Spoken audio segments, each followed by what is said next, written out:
close to my fitness crest. You're not a local maximum. No, you really are the best. Let's all take a nice deep sigh of relief together. We're here after a week's break. Hope you enjoyed the break. I was away doing a workshop with new professors who just become professors, talking about how to be a professor, how to listen, for example, how to listen, nice deep sigh of relief, how to listen to yourself, to your students, to the data. 2 days, it was quite amazing. That's why I wasn't here last week. A nice deep sigh of relief. You know, it's a kind of a celebratory beginning because we've successfully finished two parts in this course, and we have just one part left. We're going to start today. The 2 parts we finished so far are, we talked about network motifs, the idea that complex biological networks are made of simple recurring circuits, that each one has specific dynamical functions, and then we talked about the concept of robustness, which is the principle that a biological circuit will be able to work precisely. Its essential function, let's say, will be preserved despite naturally occurring fluctuations. Are you coming in? Okay, so let's take a nice deep sigh of relief anyway. We survived the fluctuation. Shalom. Another reason. You give me reason to breathe. And we talked all the way from the level of decision-making in cells to the level of glucose homeostasis in the body, insulin. We talked about oscillators and how they can work robustly. Sometimes noise helps them. And just to finish the review, I want to review the song we did last week where you were backup singers. Okay, so you remember your text was roll, roll. It sounded like this.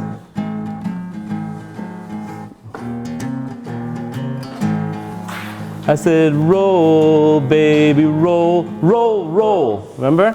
Let's try it. I said, roll, baby, roll. Roll, roll. Good. Good rhythm. Now twice the amplitude, okay? I said, roll, baby, roll. Roll, roll. Oh. Oscillator.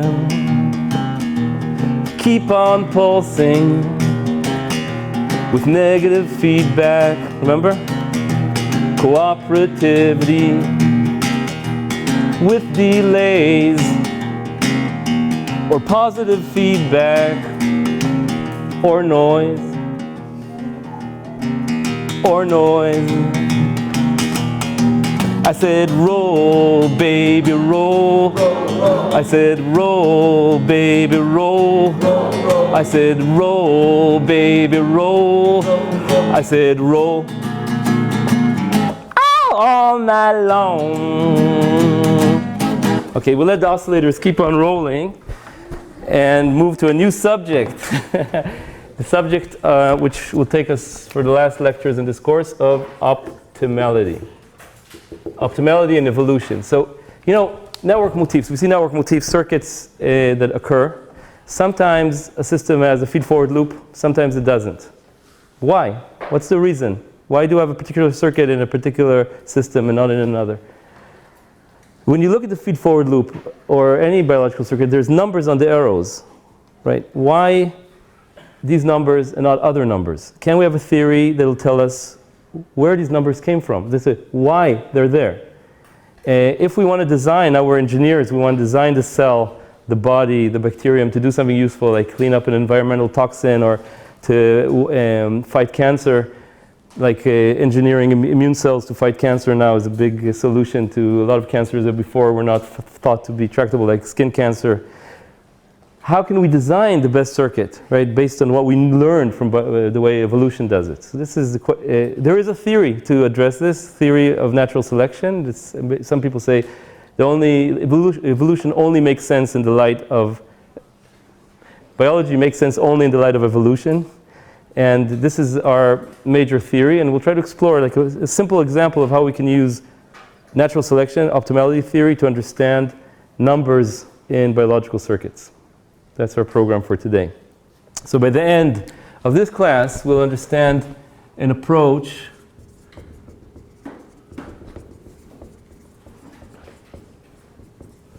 to why numbers are specified in the cell, and also something about the rate, the speed of evolution. Evolution is amazing. Just to give an example, the time scales of evolution. There was dinosaur extinction 65 million years ago. Okay? And dinosaurs were wiped out. A lot of niches in the world opened up. And then there was these very small mammals that were existing before. And they had a golden opportunity to fill the earth and the sea. And in just about 10 million years, okay, these little mammals evolved to become creatures as different as bats, whales, elephants, primates. So 10 million years, how many generations is that? If you think like maybe 10 million generations or a million generations or something like that. Of what? Of random changes in the DNA, making changes in the animal, and if that animal does better, makes more babies that carry the same changes, its numbers increase, right? That process led to these amazing, nice deep sigh of relief. Hello. Solutions. So that's, or human beings probably evolved in less, like the cognition of human beings probably involved in much less than 1 million years. More on the scale of hundreds of thousands of years, which is on the scale of tens of thousands of generations, to go from primate brain to human brain. So it's speeding. It's like it's some way speeding up even. Right? It took a billion years to go from bacteria to cells with a nucleus, and then 500 million years to get to animals, and then it's like speeding up somehow in a certain sense. So how to understand these rates? Is it plausible? Is it all this thing? We'll try to understand in this part of the course. We'll talk about speed of evolution. Well, we'll start easy. So we talk about review natural selection. So theories of evolution, and what we'll use a concept of fitness. Fitness. I'm going to erase now.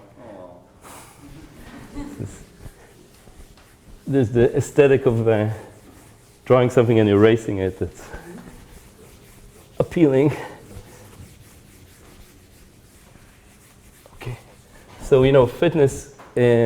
So we want, for natural selection, we need to have organisms that reproduce, that have variation, and that have differential probability to pass these changes to the next generation. This probability to pass your genes to the next generation is called fitness. And it's difficult to define usually in nature, but in this lecture we'll use an experiment where we can really define fitness very well. But if we draw here fitness, which is, as I say, probability to pass your genes on to the next generation.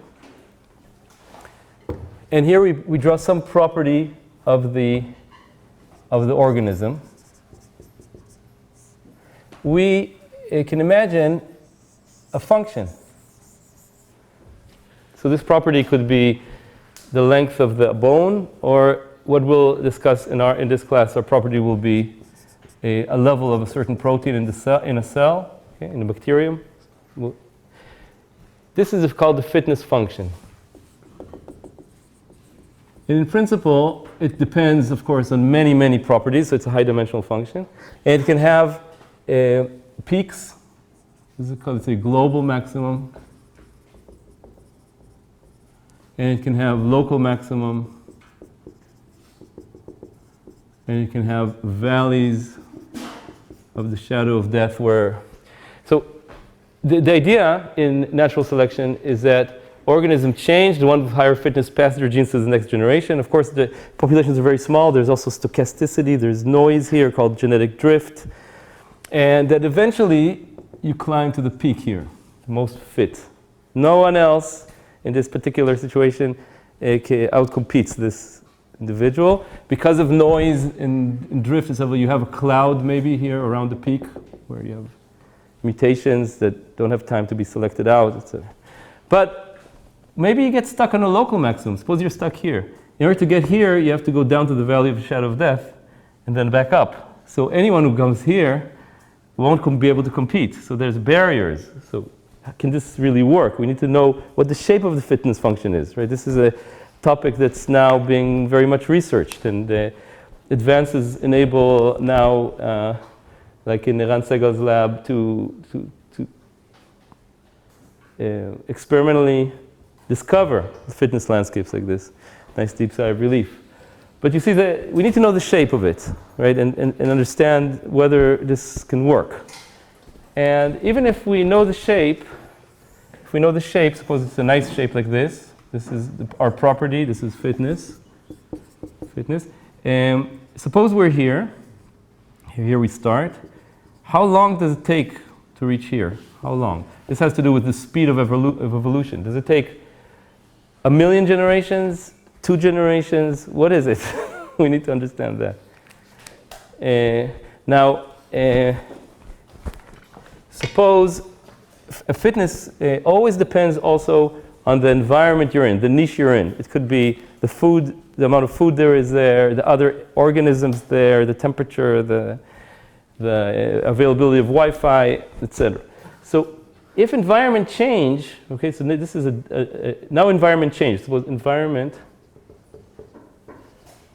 changes, maybe it's global warming, environment changes, or migration, or as you go north, there's less sunlight, the organisms over there. So environment changes. If the species were even very well adapted to the previous environment, when environment changes, they drop to here. And now we might expect to see changes, right? So how can you understand the dependence of a fitness function on an environment? And can organisms really track changes? So that depends on, right now, of course, very crucial as the Earth is changing also in an accelerated way. Can organisms track changing environments? These questions are quite, I find very interesting. So any questions at this point? Yeah. I don't understand what does an axis property means. What are the units? Yeah, good. So here I wrote in a very general way property. So you can either work on the phenotypic level, meaning, let's say, how blue your eyes are, how big your lung is, how these properties. Or we're going to talk here about a bacterium, and the properties will be concentration of a certain protein. So that's another property. It could be a genotype, some gene property, like sequence, that's discrete, but maybe some sequence axis differences between genes. Yeah. Strength of connection in the graph. A number on the arrow in the graph could be a property that could be under natural selection, because anything that when you change the DNA affects a property, that's a candidate for natural selection.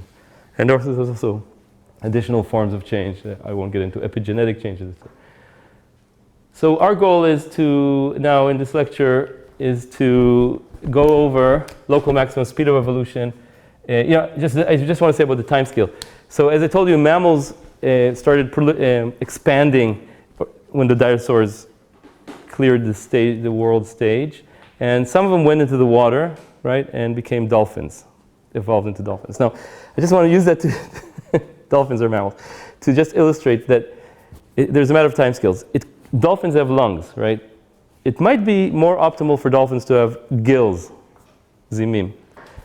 So maybe that's the global, I'm just inventing an example. Maybe that's the global maximum. But in the time scales we're talking about, there's no way to go from lungs to gills. That's maybe a valley that's too deep. But on that time scale, we can think of properties like, let's say, the volume of the lungs or their position or whatever. That does have time to change. So it could be that there's a matter of time scale. So maybe it's optimal for dolphins to have outboard motors, right, made of titanium. But that's even longer time scale. Okay, so on a given time scale,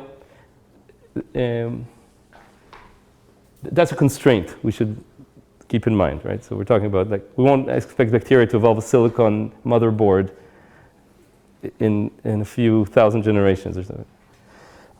Even though cultural evolution can do that, that's an amazing thing. Now we have evolution on the scale of ideas and we can make huge leaps. Human beings, that's how I think evolution was so rapid for human cognition, because we can jump to evolution on the engineering level, where there's also a lot of optimality principles, which we will use in this lecture and the next ones, learning from engineering about optimality. I'm on a tangent. I want to come back. So that's what I wanted to say about time scales. Evolution, of course, has its... some people, when they hear about optimality ideas, get a rash, allergy, because there is a fundamental confusion.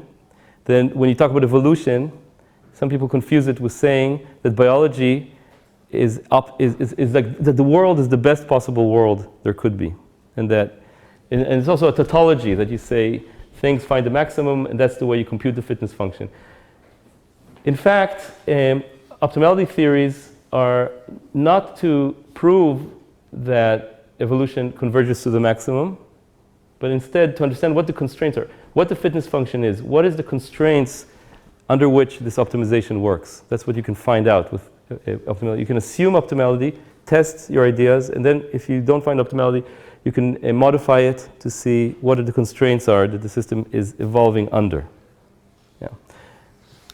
Well, we can think of a situation where everything is optimal all the time, but the world is changing so that the maximum is moving with, and we can adapt with it. Exactly. So the comment is that the world is changing, and therefore we might be away from maximum continuously. That's or at maximum and adapting to it, or maybe off because it's moving. So there's many reasons, right, not to be at optimality. So for instance, fast change, genetic drift, noise, and also this time scale problem. Like giraffes have this, like all mammals, have a certain blood vessel that goes into the neck and goes over a bone and then goes down. All mammals have that. Giraffes evolved to have very long necks, but they still have this, and that creates a very big problem for them. So they couldn't overcome this historical constraint. So there's also this historical constraints, right? You might be locked in to a solution that later becomes suboptimal, but you're locked into it. That also happens in engineering. So these issues are very deep, and the historical nature of evolution, and I think there's a lot of work to be done here, and to understand, I would say, the plausibility of evolution to explain these amazing adaptations that we see. Okay. Hi. Yeah. Is there a problem to define a fitness function where, like, one organism will lift weights a lot, and it actually changes the environment, and the environment feeds back on its fitness? So how is it defined? So the question is, if there's an organism, let's say at low numbers, has a certain environment, and it starts multiplying, and then changing its own environment, and so this, you might say, leads to a change in the fitness landscape, and the technical term is density-dependent fitness. So fitness depends on the density of organisms, or even on the density of each particular genotype, and that's a very important theoretical idea that you should know about it. I won't discuss this. I think I won't discuss this today, but there's. Did I answer your question? At least give you a concept to look up. Okay, so how can we study this? So I wanted to talk about an experiment. Yeah, there's another question. Let's take a nice deep breath. Let's go into experiment. So we want to first start with a situation where we can define fitness, where we don't run into problems like the problems you've discussed. And so the experiment I'll talk about is an experiment that was done in published 2005, Erez Dekel.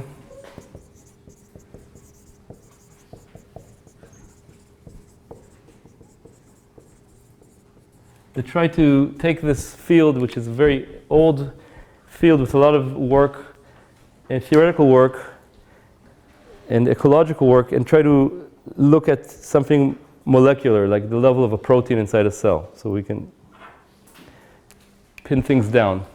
So the first task was to define fitness. So we used E. coli growing in an environment which is constant. So they have a constant environment in a test tube. And then the fitness is the exponential growth rate. So if you take bacteria, they grow with a certain growth rate. That'll be the fitness. This is time, this number of bacteria. And they grow. And if there's another bacterium in there that has a faster growth rate, it will very quickly outnumber because it's an exponential process. So a 1% difference in growth rate, basically the organism will win after about 100 generations of growth. And these E. coli divide about once an hour, you can think, something like that, half an hour. So quite quickly, small differences in growth mean you inherit the test tube. And the property we're going to look at is the level, the amount, number of copies of a protein inside E. coli. And we chose really the best studied system in E. coli called the LAC system. We talked about it before, but the LAC system, the purpose is to enable E. coli to grow on a particular sugar called lactose. It's milk sugar. E. coli can grow on different sugars, but this is one of them, an important one. And the LAC system is made of, for our purposes, two genes, LAC-Z and LAC-Y, that are made on the same RNA. LAC-Y, so now I'm going to draw here the big E. coli cell, right? This is coli, the 1 micron cell. So LAC-Y makes a protein, that's the pump. It takes the sugar lactose. Sugar lactose is actually a disaccharide. It's made of glucose plus galactose connected by these beta carbons here, and pumps it into the cell, right? These sugars are these 6 carbon rings. Incidentally, it's an antiporter that pumps out protons when it does that. And protons are precious because E. coli is like a battery. It has a proton motive force. So it uses up energy to pump them in. More protons in than out. That's how it can pump in the lactose. By the way, I'll denote lactose L. L is the concentration of lactose in the environment, in the test tube. And LAC-Z makes a protein that I'll draw like a Pac-Man here. This is the protein LAC-Z. That cuts this beta bond and liberates galactose and glucose, which are used for growth. Okay. So that's the LAC system. And there is a repressor that shuts this down, and lactose, when it's in the cell, binds to this repressor and releases it. So that this means that lactose makes the proteins, it activates the proteins that transport it and break it down. That's the regulation. Yeah. Repressor is based on what? Oh, lactose represses LAC-I, which represses these two. Yeah. Lactose binds to LAC-I and makes it go off the DNA, and therefore And where does the LAC-I come from? LAC-I comes from another gene here with a divergent promoter and doesn't regulate its own expression. It's right next to each other. So the LAC promoter has LAC-I, LAC-ZY, and there's another LAC-A which has interesting ecological detoxification function that I won't get into. These two genes, LAC-Z and Y. So that's the repressor. And when lactose is in the cell, there's minus, these genes are made. So so the cell has a little bit of pumps, and Z, when it senses lactose in the environment, it turns this on, pumps more lactose. It's not positive feedback, it's just, well, yeah, it is, you can say, in the beginning, right. Black white makes more of the signal come in. Yeah, good point. And in some cases, there is also memory in the system, like bistability, but not under physiological conditions. It's used like chemical analogs of lactose. You can get bistability because of positive feedback. And that's not going to be important for us right now. Any questions about this system? Again, you can repeat what you said about the bottom? Yeah. Lac white pump is the kind of pump that's called an antiporter.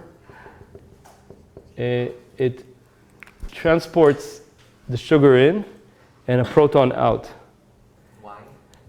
Because that's the way it can overcome, it can concentrate lactose in the cell. Even if there's more concentration of lactose inside than outside, it uses the concentration of protons inside to balance this. So it's like, and protons are constantly generated by ATP pumps. So the cell basically uses energy in order to be able to transport. And there's other kind of transporters, ABC transporters, where they burn ATP in order to transport something in. So this is like families of transporters. So this uses then, instead of ATP, this uses protons? Protons, and the cell burns ATP to make proton motive force. Yeah. Without the proton motive force, it can't operate its flagella and swim and do a lot of things like that. Yes, sirree, Bob. Yeah, just to make me think. The cell is so complicated, yeah? But in this course, we make kind of minimal models in order to zoom in on the essential. That's like the art of this course, basically. How to make a minimal model that's relevant, doesn't throw out the important things. Because you can start making a model with hundreds of parameters and variables, but in the end, a lot of details don't matter for the kind of question you're asking. That's So what was the property of which protein? Oh, great. You're telling me move faster. So we're going to say Z is the number of lac-Z proteins. And I just tell you that when there's the fully induced, that is to say, at infinite lactose, or 5 millimolar, which is like infinite lactose, because saturates 60,000 copies per cell. So cell, remember, makes a few million proteins, and it devotes about 1% to Z. And similar numbers of Y, because they're proportional to each other. Like Y. Okay, so we want to ask why 60,000? And like I said before, ask why 60,000. I don't mean how 60,000. How 60,000? The answer is there's a lac repressor, it binds to a certain promoter site, there's a certain sequence, there's a ribosome binding site, and you get 60,000. The question is why 60,000? Because you can make mutations that easily can change this number. Right? If you affect the promoter or the RNA stability, whatever, you can change this number. So why 60,000? Why questions connect you to a bigger theory always. So the bigger theory here is optimality theory. We'll try to test that. Why 60,000? We'll call that Z wild type. Wild type is the biological term for the strain you get from nature. See? Even though this is E. coli has been grown in the lab and used very widely, but this is about the same numbers you get in natural strains. They live in our body, they're important, etc. All right, so let's now that we know the fitness and the property, what we need to do is to measure the fitness landscape. Fitness, we know what fitness is, we know the property is Z. F is a function of Z, is our goal. And what we're going to do, we're going to break fitness down into two parts, benefit and cost.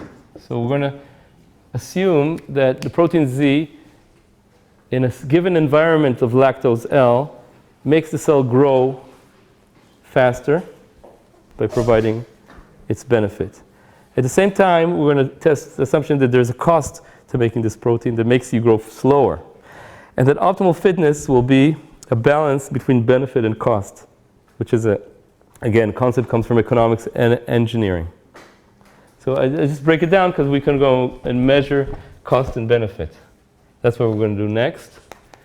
I'm going to erase E. coli here. Yeah, this is a, well, not yet.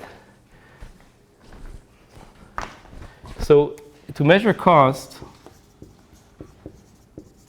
we need to design an experiment where we make this Z, but it doesn't provide any benefit. That's the idea.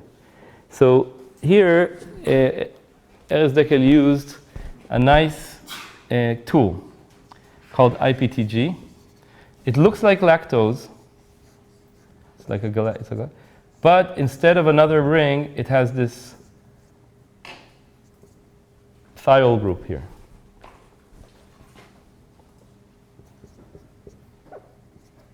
Almost like a ring, but sulfur. Yeah. This was developed by Jacques Monod, the pioneer of molecular biology that discovered the lac system, invented words like promoters, transcription factors, RNA as the messengers, like a huge breakthrough in the 1950s to understand gene regulation. And the same Monod, in order to discover these, went to an organic chemist and synthesized a whole bunch of galactosides, things with chemical stuck here, like galactose with chemical stuck here, and found that IPTG has a very useful property. It binds very strongly to LAC-I and induces the LAC system. So when you add it, you can get these proteins made, but cannot be used for growth. That is to say, E. coli can't use it. It'll make the protein. And it's also not toxic. When you add it to growing cells that are growing on some other sugar, it doesn't do bad things. It's just what's called avat chinam gratuitous inducer. Okay? But it increases the concentration in the cell, right? Of Z and Y. Or what? Of IPTG. Yeah, it goes into the cell. And by the way, it works at very low levels. It's a very high affinity to LAC-Y, so it's actually very low amount of molecules too. So it doesn't seem to have measurable negative effects. Yeah. But you can do this. The experiment is simple to do. Yeah. If the cell absorbs it Yeah. and can't use it, Yeah. the concentration will increase over time. Ah, if it still can absorb IPTG, a foreign chemical, and can't use it, concentration will grow over time. It turns out that E. coli and our cells too have these amazing proteins that throw out exogenous chemicals. And indeed, there is such a thing that throws out, so it doesn't build up in the cell. That's like multi-drug resistant pumps and things like that. It's pretty amazing. How does the cell know how to do that? That's quite amazing, in my opinion. So it's like an immune system on the molecular level. It can tell self from non-self. Okay, so here's the experiment.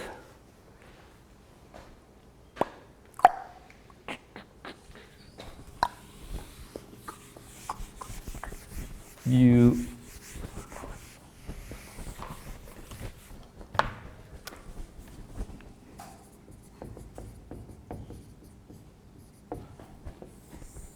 use different levels of IPTG to make more and more LAC-Z. And then you measure the growth rate. This is the growth rate where no IPTG. And this is the growth rate with more IPTG, and this is the growth rate with more IPTG. So you notice that as you make more and more LAC-Z proteins, growth rate goes down. Now, how do I know that IPTG itself is not toxic? Because you take E. coli and cut out the LAC system from the DNA and add IPTG, and nothing happens to the growth rate. So this is specific. In fact, it's specific to the LAC-Z primarily. Okay? It's not protons from the pump. So again, what do you do? You cut out this gene here, let's say, or this. And you add IPTG. You add IPTG, and then the growth rate stays the same. But how can you add IPTG? The cell doesn't pump it in, right? Maybe I should also say IPTG also goes in without. IPTG also has the property of just diffuses in also. Yeah. It's important, yeah. These are. It could be the effect of taking IPTG out of the cell. Yeah, it could be the antiporter taking IPTG out of the cell. Then you would expect that this would change if you have a delta lac Z strain. This growth rate would change, but it doesn't. So you say you delete, let's say, the lac Z gene, and now the same experiment looks like this. Did I convince you? Delta lac Z strain, no lac Z, and you add IPTG, 0, 1, 2, 3, 4. It doesn't affect the growth rate. But in a wild type strain, it does affect the growth rate. So you can conclude that it's making the lac Z protein that's affecting the growth rate. And indeed, of course, you can measure how much Z there is in every IPTG number. And now you can measure the reduction in growth rate. Do you have a measure of the IPTG concentration in the cell? I mean, how do you know that enough is entering to Well, who said that? Okay, so how can you know that IPG is entering the cell? You can see that the expression of lac Z and Y is increasing the more and more IPTG you add. No, I meant in the case that you delete the lac system. Okay, when you delete the lac system, then you get this result. You can delete only the Z and get this result, only the Y and get this result, the entire thing. So you conclude that on its own, it doesn't have a measurable toxicity. Oh, by the way, there's also other ways to do this experiment. It's just, for instance, genetically changing the Z promoter to make more and more lac Z without IPTG. And let's say, you can also delete the lac repressor. That's another example. If you delete the lac repressor, now the cell makes a lot of lac Z and also grows slower. So all these are well-known experiments. What is the mechanism? What is the cost mechanism? Yeah, I'll tell you in a second. So reduction in growth rate. So suppose the cells here are growing. So in this experiment, they're growing on another sugar. They're growing, let's say, on glycerol. And 0 here will be the growth rate on glycerol. And I'm adding more and more Z protein. And the reduction in growth rate, that's to say, how much slower you grow, you start growing slower, slower, slower, slower. And then you really start growing slower. And you basically die when you reach some maximum level where the cell just can't take it anymore.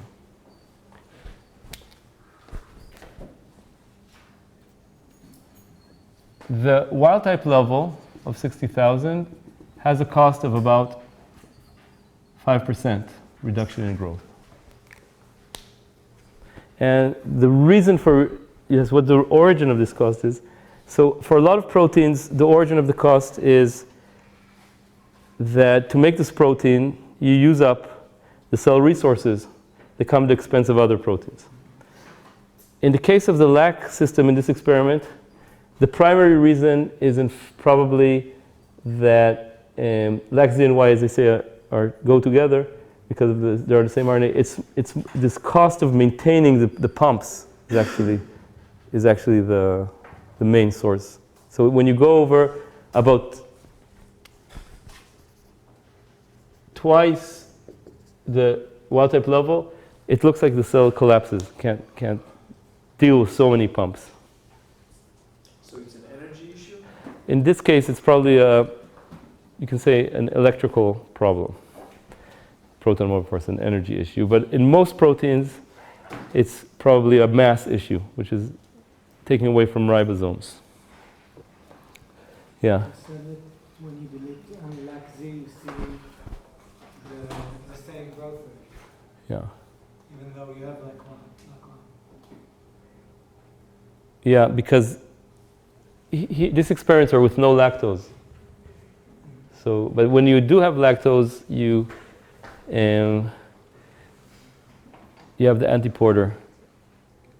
Yeah, I have to think about your question. I don't know the answer right now. Yeah. So does this mean there's not a cost of lac Z, just a lac Y? There's also a cost of lac Z. that's the cost of using up resources from the ribosomes. And that's the cost here, this linear regime. And then this explosion is probably because of the pumps. What do you mean? In this system, it's obvious why you don't see the change, because you don't have the pumps. In the Here. system is, Yeah. you don't have the system. Yeah, except that IPTG also diffuses in.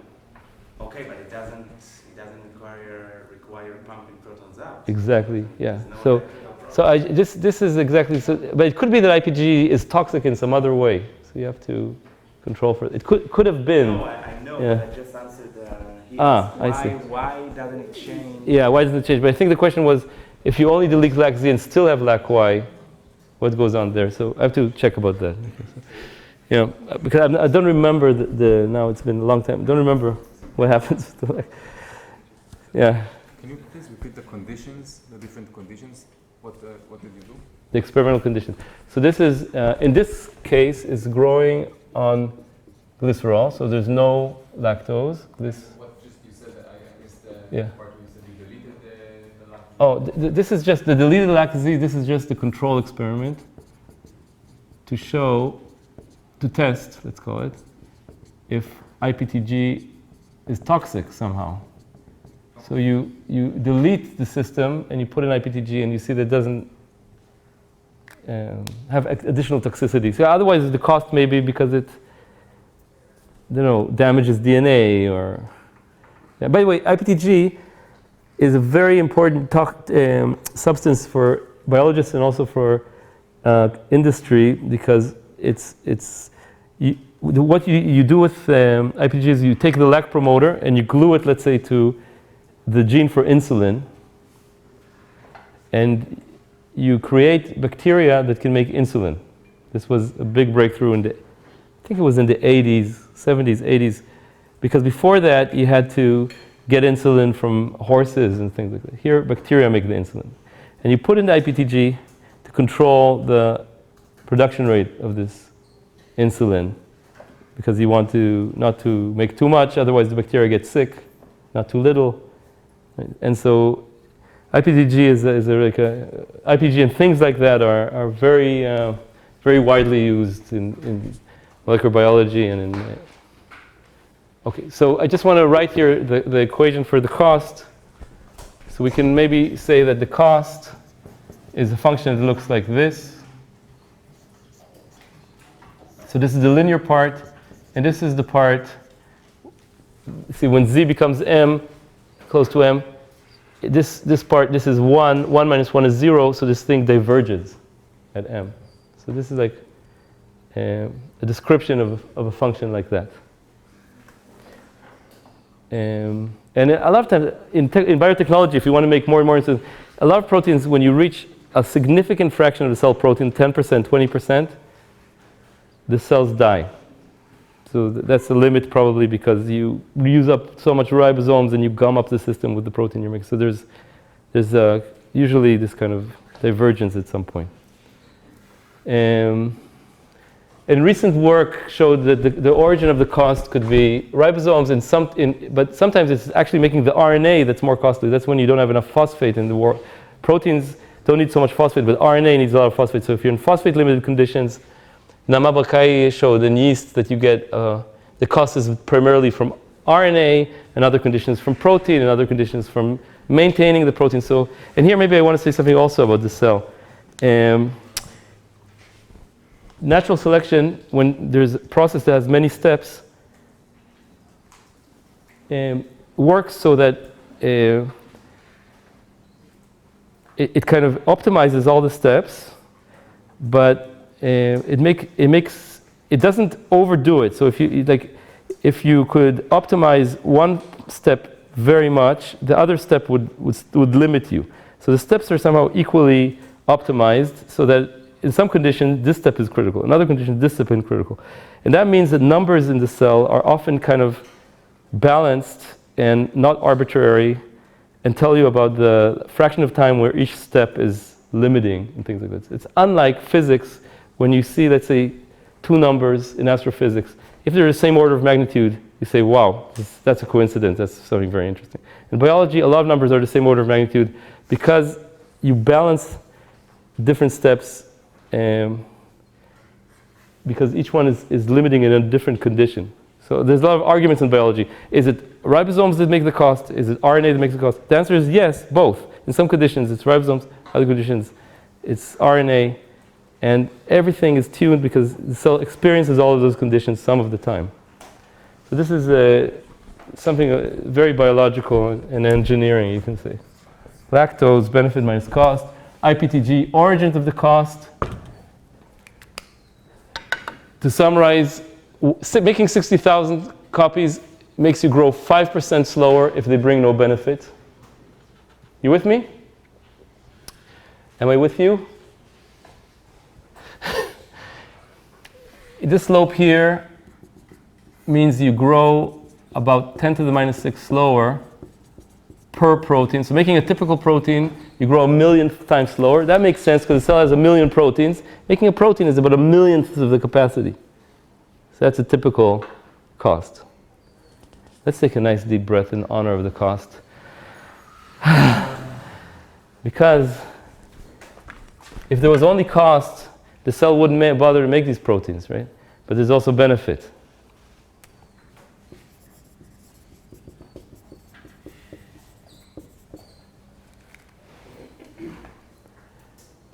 How to measure the benefit? So here, I can tell you that the benefit is well known for enzymes like lacZ. It's basically the amount of enzymes, and here is the lactose. So this is the classic Michaelis-Menten that we keep talking about expression where the more lactose you have, the more benefit you get, and then you saturate. When there's so much lactose, all the Z is bound, and adding more lactose doesn't help. And this comes from solving goes to Z plus product. And the K has to do with the binding coefficient. And this is the benefit per protein per Z at maximum L. So if there's a lot of L, this is 1. This is the benefit per Z protein. And indeed, you can measure this in the same system. Here, instead of Z, I'm going to put here IPTG, full IPTG, so that Z equals 60,000 equals Z wild type. So I'm fully inducing, maximally inducing the system. And now I'm playing with how much lactose there is around. And this is delta F, the growth. 0 is the growth when I don't have the lac system, just on glycerol. So when I induce, I grow minus 5% slower if there's no lactose. That's the cost. And then I add lactose and suddenly I grow faster because of the action of the protein. And this thing here is 17%. So 60,000 lacZ proteins, if I add a lot of sugar, make me grow 17% faster. The cost of making them is 5% slower. In total, I get a 12% benefit in this condition. So natural selection favors keeping those proteins, right? So that's good. So if this stayed below 0, just no need to make them. And the halfway point. How do you know that IPTG is not interfering with using the lactose? With what? How do you know that the fact that you are always full IPTG is not interfering with the use of lactose? Maybe it could have been better Yeah. if there was no IPTG around being Sure. sucked in by the Yeah, maybe, yeah. So you're asking, these are what's called control experiments. Like maybe IPTG is making this effect. So, of course, all these control experiments are essential. So one control experiment, for example, is a strain where you delete lac repressor, and that also makes 60,000 without IPTG, and then you find the same effect. So this is a very, in biology thinking, you always think about the control experiments and try to test yourself to basically torture your own hypothesis more and more until you become more and more convinced. Yeah. A little confused. So in this experiment, you keep IPTG at 60,000 and you feed it lactose by force. Here, this experiment, you add IPTG, so you keep always the cell fully induced, just like if there was a lot of lactose. If there was a lot of lactose, it will be fully induced. But what you want to see is this dependence. So keep Z constant, you want to see the dependence on L. So you keep, otherwise the regulation function would... What does it mean, IPTG full? IPTG full means IPTG at high levels, saturating. So if I add more IPTG, I can't crank it up. So this, or another way is deleting the repressor. That's another way to do this experiment. Maybe easier. Well, maybe in my textbook I'm going to forget about IPTG and just delete the repressor. It's easier to understand, no? You delete the repressor, you have 60,000, you get this curve. Okay, yeah. In the benefit model, it would mean that you add to the denominator the IPTG expression here. Here, if LAC-Z would have been competing with, if IPTG LAC-Z would have been competing, yes, but they're not competing over LAC-Z. And also the concentrations are very different. Lactose is in millimolar and IPTG is in micromolar. So it's not a problem. But I like the question, that's the way you would model, if that was important, that's the way you would model it. And 0.4 millimolar is the halfway point. Now, look. Yeah. Why would it actually stop at 60,000 if you delete the repressor? I mean, I know it's not worthwhile to go on because you will die, but how would it know to stop? So deleting the repressor means you start making these proteins, and they're diluted by cell growth. So you reach a certain level. But you said there is a way to get it up to M, which is how you Oh, M. yeah. So how do you know to stop? Ah, yeah. Right, okay, great, got it. I see what you're saying. So you say, how do you get this graph, right? So in reality, you only can measure up to Z wild type unless you make mutants that go above. And then you can climb up here. So you use a stronger promoter? Yeah, like a stronger promoter, for example. And then you go beyond what E. coli does naturally. And then you can see, but then cells become kind of sick. Yeah, it's good questions. I've taught this class several times, this particular chapter, and you guys are really on the ball. Like really, it's very, very. I don't know what to name the emotion. Okay.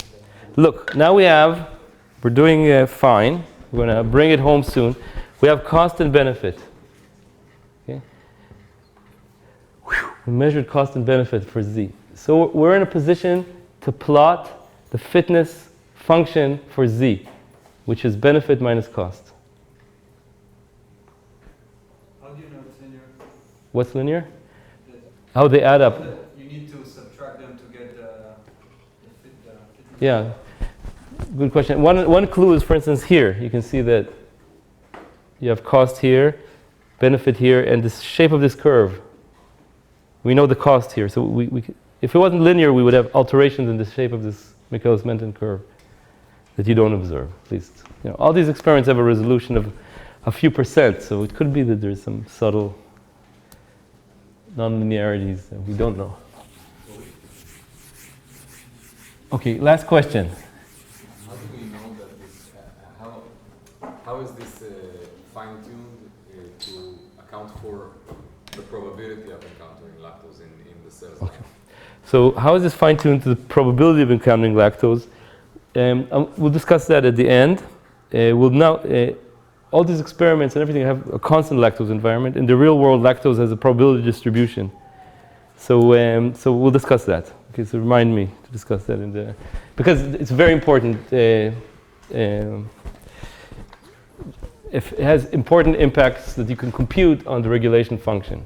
Because if the cell encounters only lactose in bursts or in this or very low concentrations, it would have an impact on how you fine-tune these parameters as well. Counter lactose. So you have like some probability, and this affects the system. So Tomer Kaliski and Dekel there's a paper about how this can be used to compute the optimal regulation functions and everything, like this probabilistic. So for sure. I think it's 2000 and maybe Avi, you can help me find the year. 8, 9, something like that. Okay. All right. So we can now draw the fitness landscape.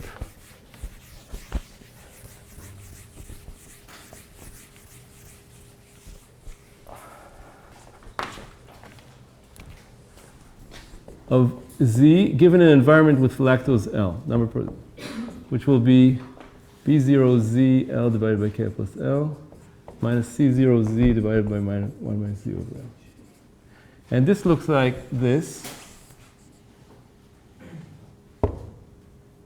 Z, fitness. So if you plot this thing out, you get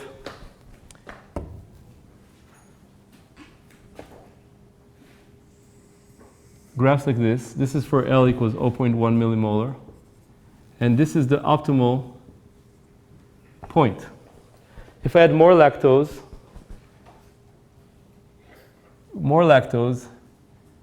you get something like this.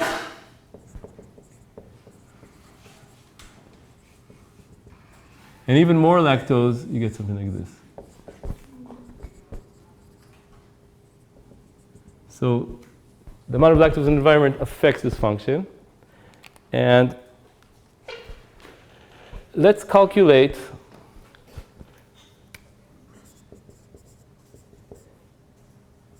the maximum as a function of lactose. See, it increases as a function of lactose. Let's calculate the maximum. So to calculate the maximum, the optimal Z, we need to find where df dz equals 0. That's where the slope here is 0. That's the maximum. You remember from high school math. That's how you find the maximum of a function. So we need to calculate the maximum of this function.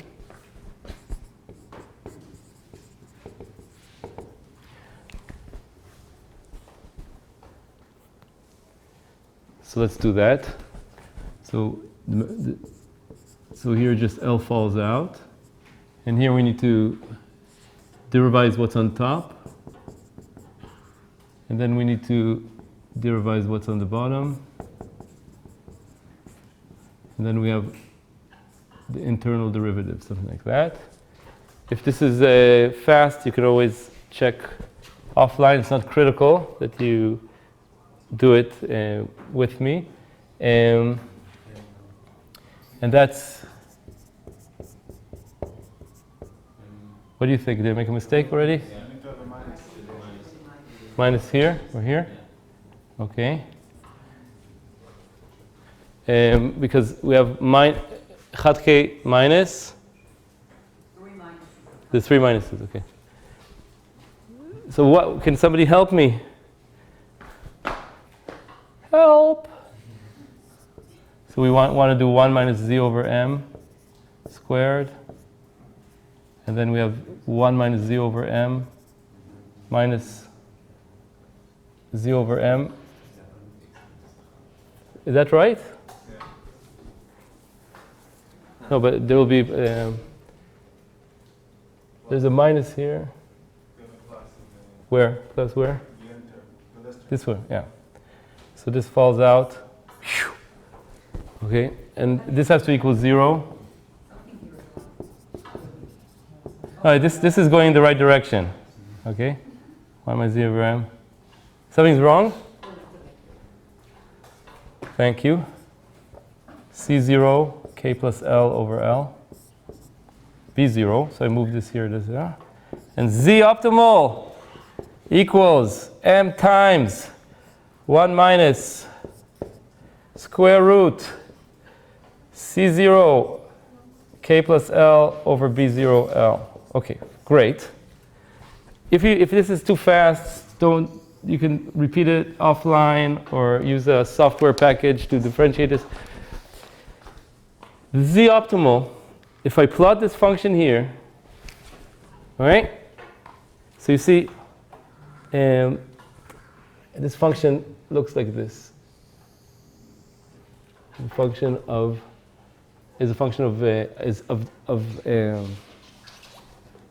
connecting all the spots. Or if I can say here, z optimum is a function of L, it looks like this.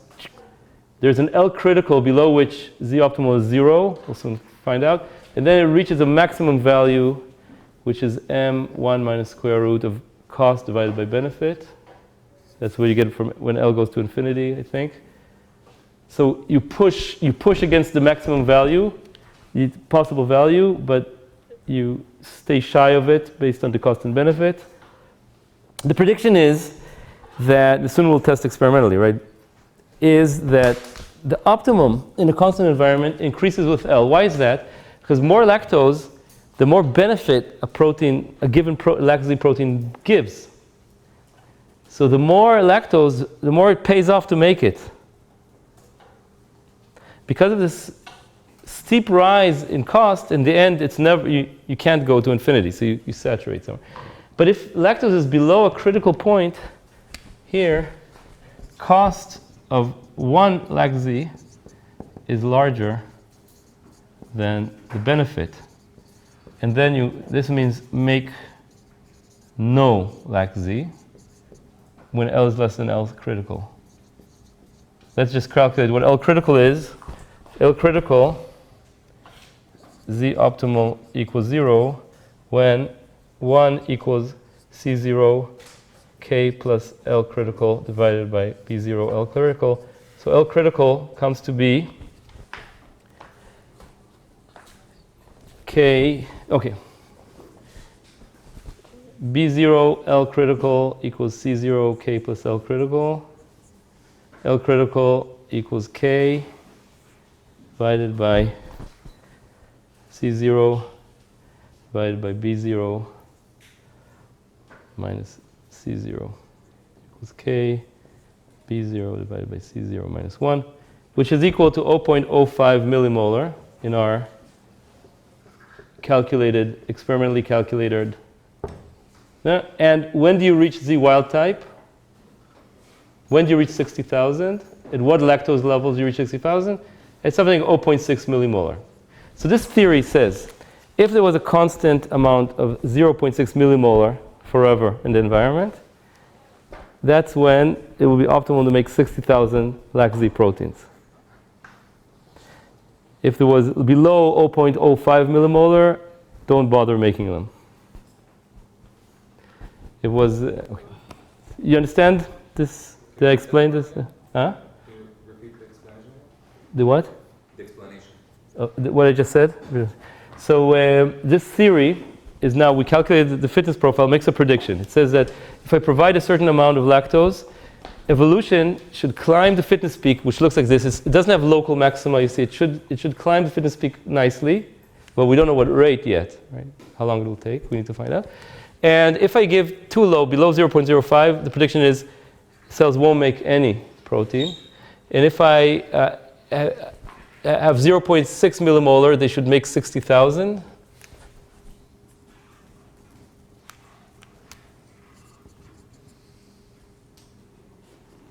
And if I add more, they should make more than 60,000. I mean, they should evolve beyond what E. coli does now to reach above 60,000. Did I explain myself? That's a prediction. Yeah. So we expect in some way that this value of L is the average value that we encounter in the environment? You can say that, to a first approximation, that a lot of time lactose is absent, but when it's present, that would be the typical concentration. When it's absent, there's a lac I shuts the system down, no cost, no benefit. When it's present, that's the typical range. 0.6 millimolar. Do we assume that in some way the cell only optimizes K, or can it optimize B0? What the cell can optimize? The cell can optimize anything here, but most quickly optimize Z, playing with transcription translation rates, etc. Z steady state. Yeah, Z steady state. Okay. When you say optimize, you mean over evolution. Let's move to that now. Okay, so here we have a prediction. It's a very specific prediction about how Z optimal should look like in different L situations. And now the experiment that we did is to test that doing evolution in the lab. So we talked about evolution in the world. Evolution in the lab is a really cool field where you can kind of quite simple experiments reproduce evolution in a controlled situation. I'm going to erase all this algebra.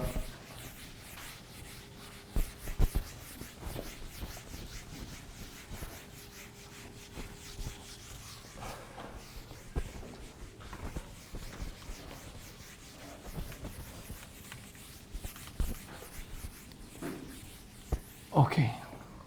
And now, here's the experiment. It's called experimental evolution using serial dilution.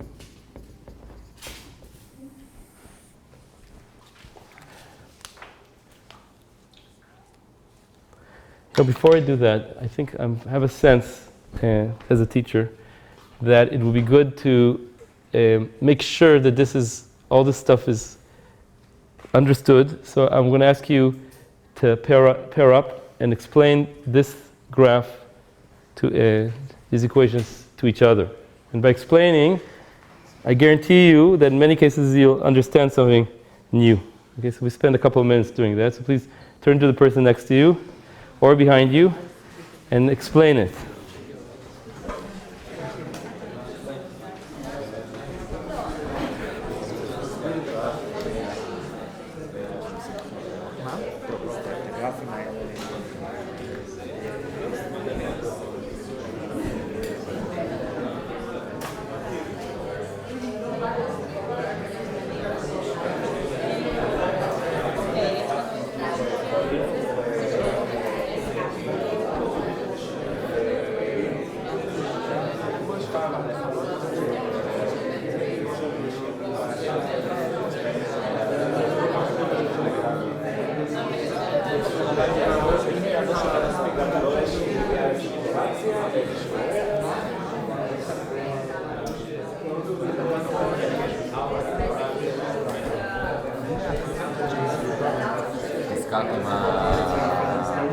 הזכרתי מה אמרתי לך ברגע, מה רציתי לספר לך בפרויקט שלי בזמנו. אם אתה זוכר, עשיתי פרויקט על האופטימליטי של הלאקו פירון בתנאים של סטיישנרי פייז, והדבר הנחמד היה שגילינו זה שזה לא אופטימלי בסטיישנרי פייז כל כך, כי אם אתה עושה אינדיוסינג עם TMG, כאילו אם היית מוריד, לא במובן שאתה מדבר עליו, אבל אם היית כאילו מוריד את שלב אחד בתהליך הזה, אז הם לא מצליחים להגיב הרבה יותר מהר ללקטוז. אז כאילו איזשהו חיידק שהיה עושה את המוטציה הזאת שיגיב ללקטוז כמו ל-TMG, זאת אומרת שלקטוז יהיה ליד של פרומוטור, ומה לא לקטוז, אז היה מתרבה הרבה יותר מהר, כאילו כמה מאות דקות יותר מהר. מדהים. כמו לג פייז. הלג פייז הרבה יותר קצר. זה קורה הרבה, כן. ואז זה נורא תלוי מה הם רואים בסביבה. אז שימו כזה, אתה יודע. זה דוגמה לבדיוק איפה אופטימליטי, שהוא לא עובד, יכול לגרום לך לחשוב על הסביבה. זה כל מיני זנים, אז אתה רואה שכאילו, אם אתה עושה את האינדיוסים עם TMG או בלי TMG, אתה רואה שכאילו מגיבים הרבה יותר מהר ללקטוז, כאילו, מאוד דקות. סתם, זה היה הדבר הזה ששמתי לך. מדהים. אוקיי. Thank you. Yeah, did any question arise from this discussion? Yeah. The colloid can also regulate its Z concentration in a network. So what defines if it's in the network or in the gene expression, in the genes itself, in the DNA? Yeah, E. coli can regulate its expression or in the DNA. Yeah, or its evolution. Yeah. So I'll answer that in a second when we talk about the experiment. Any questions about? Yeah. There's a grapher here, M determined through like artificial mutants. So is it something that you can predict a wild type species without doing this? Yeah, can you predict M in the wild type species? I mean, M, you can get this equation by just extrapolating out because the wild type also starts going up.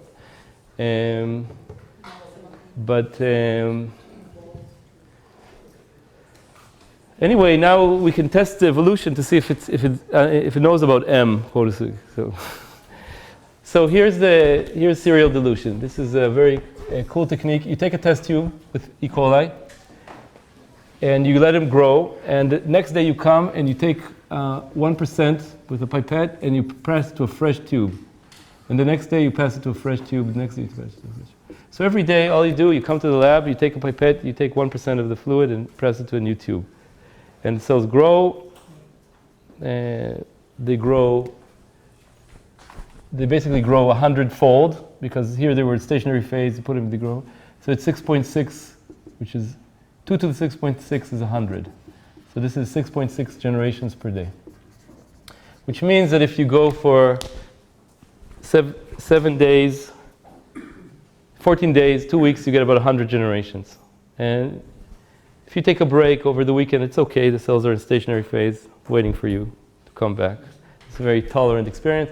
Richard Lenski has been doing this for several decades on E. coli, and he has now 12 lines that have been growing for 60,000 generations.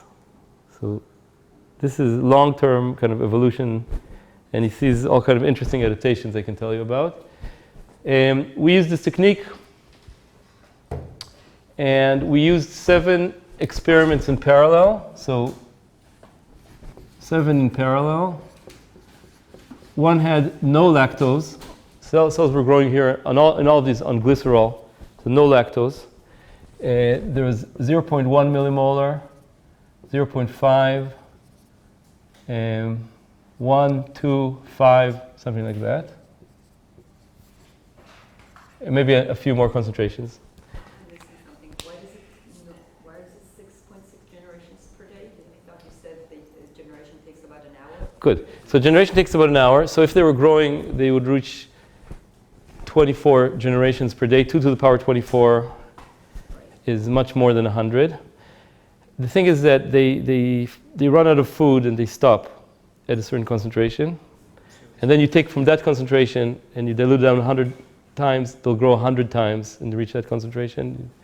So that's the way it works. So if they reach a concentration of about 10 to the 9 cells per milliliter when they basically produce enough metabolic byproducts and reduce the amount of sugars, so they stop growing. That's called stationary phase. So you wanted to give them a very high amount or different amounts of lactose. So if you want to keep the lactose level constant, how does that happen if they always grow until the lactose level basically disappears? Because they don't grow because they're depleting the lactose. They grow because they're making acid that stops them from growing, basically. Oh, okay, so it's not the lack of food, Yeah. it's something else. If you want to make it lack of food, you have to go way down to below 0.1 millimolar lactose. At 0, they're going in glycerol. Yeah. What? Yeah, it's kind of crowded. They do overcrowding. And now, what Ellis did was plot here on the x-axis generations. So after 2 weeks, there was 100 generations, 200 generations, 300 generations, 400 generations. This is after 8 weeks of the experiment, etc. And on the y-axis, it took samples from the tubes and measured how much Z they have, both using a protein assay and also activity. You can put in another chemical like IPTG that LAC-Z turns into a different color and measure the enzymatic rate. Different ways. So this is 1, this is Z over Z wild type. So if you're making 60,000, you're here. Now, all these experiments add IPTG, saturating IPTG. So you're forcing these cells to make 60,000. So the cells are forced to make 60,000, no matter how much lactose they have. Yeah. At the beginning, before they start accumulating mutations. Yeah, exactly. And the question is, will they accumulate mutations in their DNA that change the amount of Z to suit the different conditions Did I explain myself? Yeah. So we're presenting them with we're presenting each tube as a different fitness landscape. Some has, this one is the tube with 0.1 millimolar, this is the fitness landscape for, and the prediction is, will it start, they all start here at 60,000. So the tube with 0.1 should go to here, and the tube with 5 should go to here. How? By mutations. That's the experiment. Okay, and now, so let's start with L equals 0. So no lactose. It was kind of nothing happening. And then around 200 generations, they lose it. They lose it, which means these cells have lost the ability to make lac-Z. You take them now and you add lactose, they can't grow on it.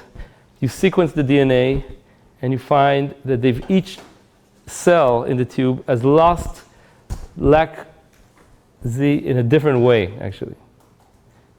Some of them have a deletion, some of them have a point mutation, some of them have so there's many ways to lose lac-Z, and in 200 generations, the cells, so this drop is because it's an average. Here, more and more cells have lost lac-Z until they take over the tube completely. Lac-Z is the one that breaks down the... Yeah, lactose. Yeah. So basically, they've reached this point. Z optimum is 0. They've lost it. They can't. If it's a deletion, that is, they lost that, which is actually the most common case. They can't. You can't. It's irreversible, right? You can't re-evolve it unless you take so much time that another enzyme takes a little bit of activity of lac-Z. That'll take very many generations. Okay, with 0.1 millimolar,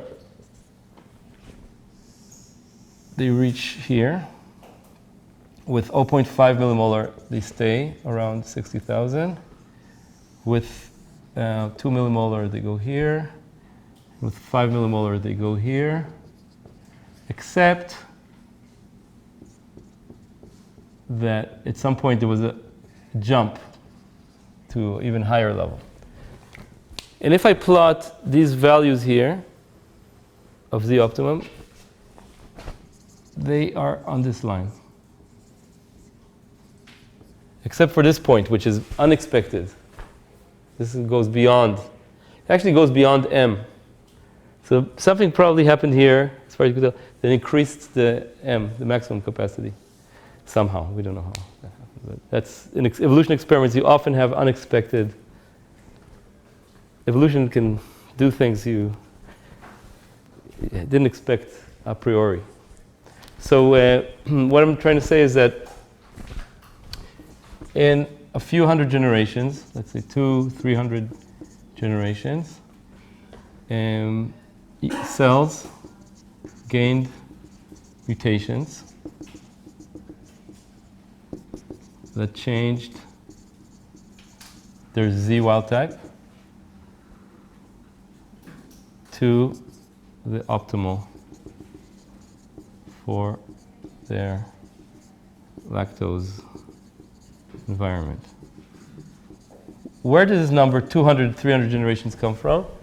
It comes from the fact that we're working in a situation where different levels of Z carry benefit on the order of percents.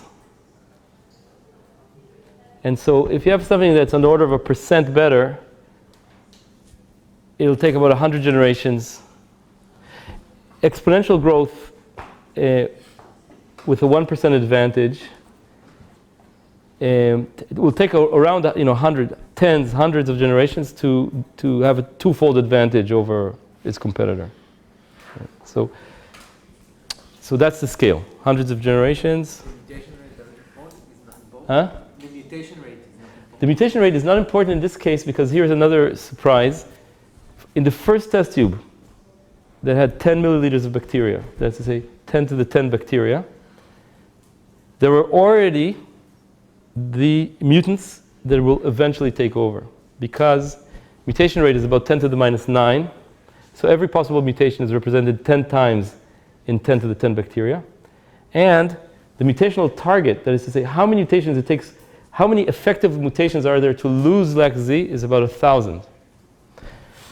So in the original test tube, most cells were wild type, but there were a few thousand already in the first test tube that were destined for greatness in case you are doing the serial dilution in the zero lactose environment. And there were other mutants that were destined to thrive in the 0.1 mutant. So This is just selection, no? it's selection in this case. Of course, you can design the experiment different ones. The mutations are more important. Like if you take a bottleneck, you just choose one bacterium every time. Or the selection pressures, if the selection pressures are very tiny, it will take much more time, right? Yeah. How, if this is the case, and a few hundred generations is basically a few days in the real world, if you don't stop it at 6 generations per day, even then it's not that many days. How come there actually is a wild type? Why would my gut and your gut have the same lactose Yeah. So this. environment? Right, yeah. So that we have the same one? Yeah. So this is it's so fast that, and indeed, there is no wild type. Our gut, my gut, and your gut have different strains, and they adapt all along the genome. At the beginning, this wild Yeah, so where does wild type come from? So the wild type comes from the particular E. coli strain, K12, isolated 80 years ago in a hospital, grows very well, and moved to all the E. coli labs working on systems biology of E. coli. That is the wild type strain. And yeah. Huh? How do you know that this strain does not accumulate mutations since 8 years ago? Yeah, so this the way it works in bacteriology is that we know that the strain we use here is less than 100 generations away from the original strain. How can that be? It's been 80 years. It's because what you do is you take that colony on the tube, you grow it, and you freeze it. And you send little ice cubes to your colleagues who grow it and freeze it. And each growth like this is 20 generations or 30. And you know that you never, in an experiment, you never take these old bacteria, and because you're lazy, use them to start next day's bacteria, except if you're doing serial dilution, right? So we know that the bacteria we use is less than 100 generations away from the original. So because of these timescales, of course it accumulated mutations in this 100. Probably mutations that help it grow on agar plates, which is what it was selected for. That's why it's a nice lab strain. Of course, it doesn't cause us diseases, it's a nice lab strain. Yeah? But there is really, you can say, no wild type because the mutations are so plastic on this time scale that E. coli bacteria are able to evolve and fit their environment quite quickly. And so E. coli, in fact, is a whole collection of different genotypes. And maybe from the genotype you can learn something about the environment in which they evolved. That's something we like to call reverse ecology. So we know less about the human gut right now than we do about E. coli biology. So if you look at different people and you look at a certain property, maybe you can infer something about lactose, glucose, galactose in their natural environment, other strains. Of course, this is a very complicated topic, but you can think of going the other way because of this plasticity. And so I would say we were kind of struck by the speed and the accuracy of evolution in this very controlled situation. And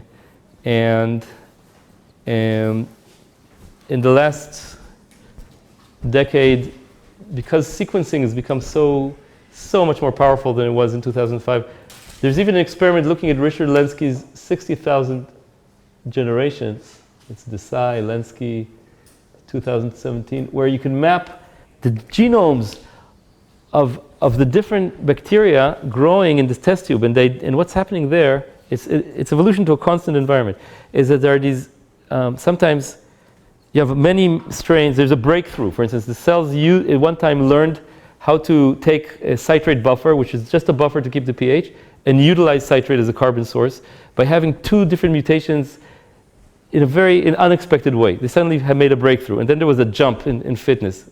But jumps like that there's usually two competing kind of inventions, and they coexist and they fluctuate, and then one takes over, and then there's a substrate. So you can look inside it, there's multiple clones growing, like a whole ecology in the test tube. And once there's a breakthrough, usually there's a big expansion, and on top of that, a lot of mutations, and they ride out on that expansion, and then you can get big diversification. And that also presumably happened in the animal world 500 million years ago, when multicelled creatures just arrived. There was what's called the Precambrian explosion, and probably there was a breakthrough. People think it might be eyes, you could see. And the organisms that could see had such a big advantage as a predator or prey that clade expanded, and then mutants could be a little bit worse. They could be in the valley, but they can see. So they're much better than the competition. And there you could cross valleys. And at that one point, the phyla originated. So all the phyla originated, which means things as different as jellyfish, arthropods like insects, and the early vertebrates, so very different organisms, all emerged from that breakthrough. Because apparently the founder had such a competitive advantage that it could tolerate all kind of weird experiments and still grow. And then those experiences could cross valleys and find very successful designs, body plans, that are now the 30 phyla that we have originated at one point, the one breakthrough. So these these kind of things you can study even with bacteria breakthroughs in the test tube. You can see these kind of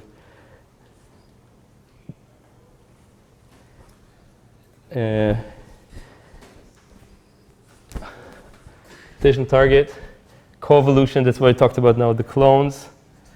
You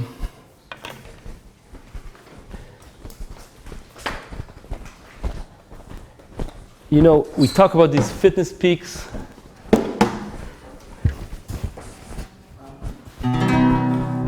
We can say something like, just to finish off. You know Tina Turner? Does anybody know Tina Turner? This is from the old days, right? You know this song? You're simply the best, better than all the rest. You're better than anybody, anyone I've ever.